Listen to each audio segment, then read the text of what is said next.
all shine with his effulgence. The identity of any object is determined by its special characteristics. The human mind gains knowledge of an object through perception of cognition, when one or more than one of its characteristics are conspicuously manifested.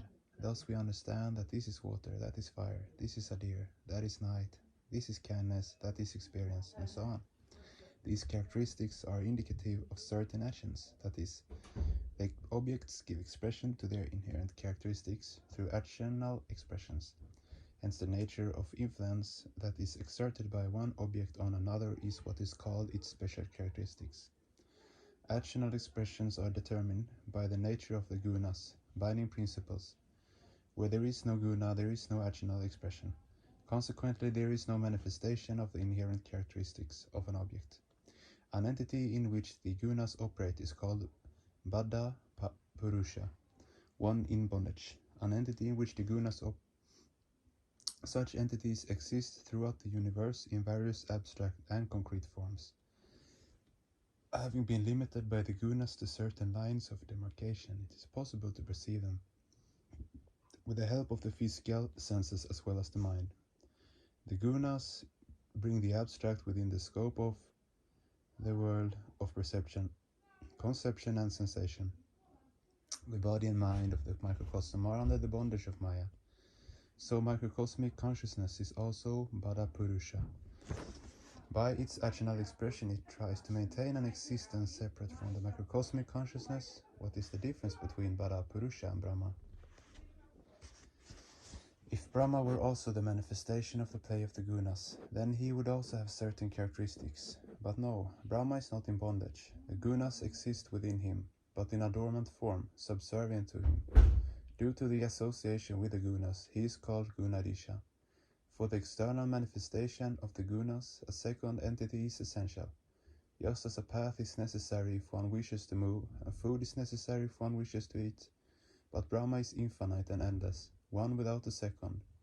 As there is no entity other than him, the gunas cannot be manifested externally, so he is devoid of any fundamental characteristics or actional expression.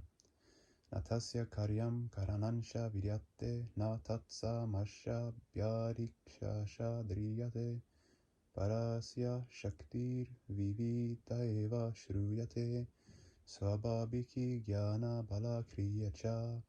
You cannot point to gold, silver, iron, sand or stone and say, "This is the life of my life," because each is a mere quinquelemental object. Akanda shirayeka rasaha Brahma. Brahma is an unbroken flow of consciousness. Is Brahma really devoid of external characteristics? Yes, there is nothing outside him, and thus no way to discern his characteristics from without. So is he also devoid of internal characteristics? No, regarding actional expression, he is certainly devoid of characteristics, but where there is an expression of internal assimilation, he certainly does possess characteristics.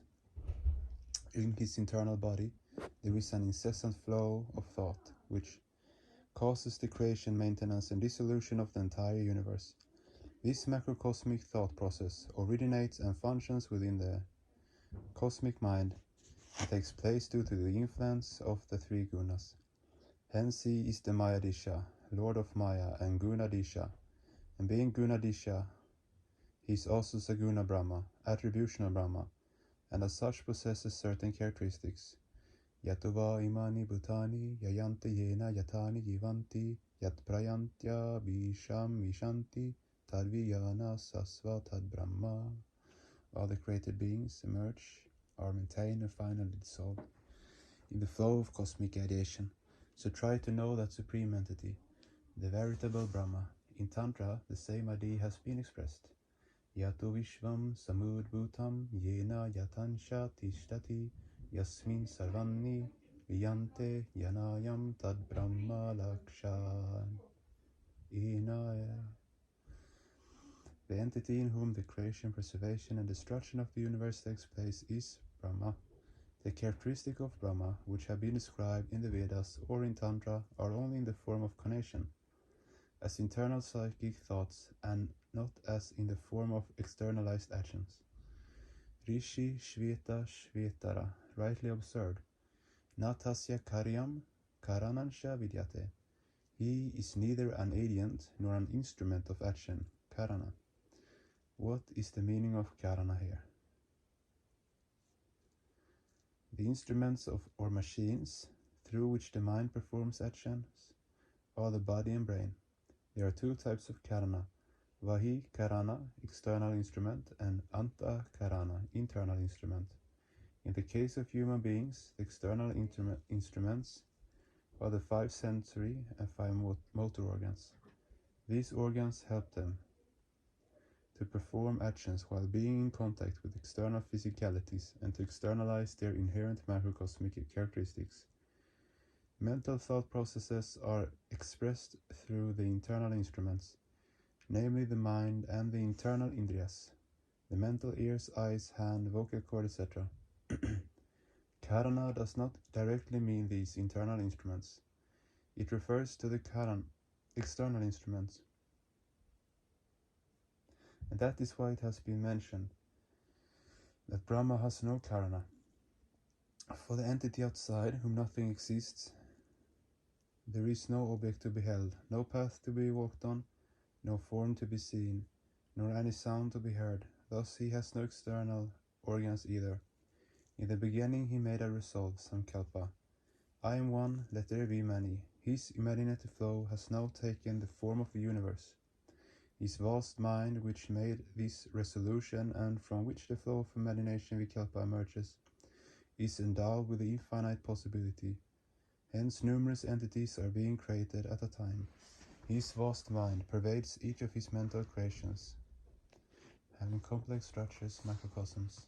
The psychic thought, psychophysical projections, and mental objects of microcosms are all limited. No microcosm can create a universe independently, unless it becomes one with his ideation, but then it will have no separate existence.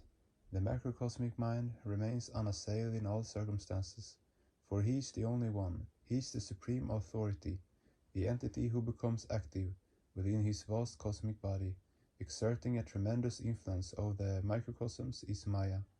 His immanent power, Brahma himself, does not do anything, but remains unassailed as Mayadisha, Lord of Maya. Maya and Prakriti are virtually synonymous. When Prakriti remains unmanifest in a balanced state in the triangle of forces, she is called Prakriti, operative principle. And when she works within the unbalanced triangle of forces, she is usually called Maya, creative principle. Whatever entity Maya creates is unique, for it is characterized by its own special traits. No two objects cast in the same mold are exactly identical. Any two objects of this world may be similar, but not identical, because every object is created in a particular stage of his imaginative flow, and completed in another stage. In his internal body, a tremendous phenomenon is constantly taking place. Endless matter is drifting in his cosmic flow, due to the constant friction in the material body and the systolic flow of energy. Unending diversity is created, due to the variation in the nature of the systolic flow in both animate and inanimate bodies. There is increasing complexity. Life is created in extremely complex physical structures, due to the ceaseless internal struggle and external clash. The mind is created as the apparent controller of vital energy. Material structures endowed with both life and mind are called animate beings, plants, animals, and human beings.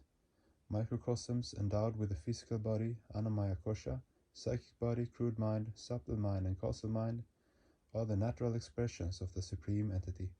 They derive their physical, psychic, and spiritual energy from that entity who is behind the vast imaginative cosmic flow. Microcosms acquire so many qualities from him, yet it is said that he is devoid of the actional faculty.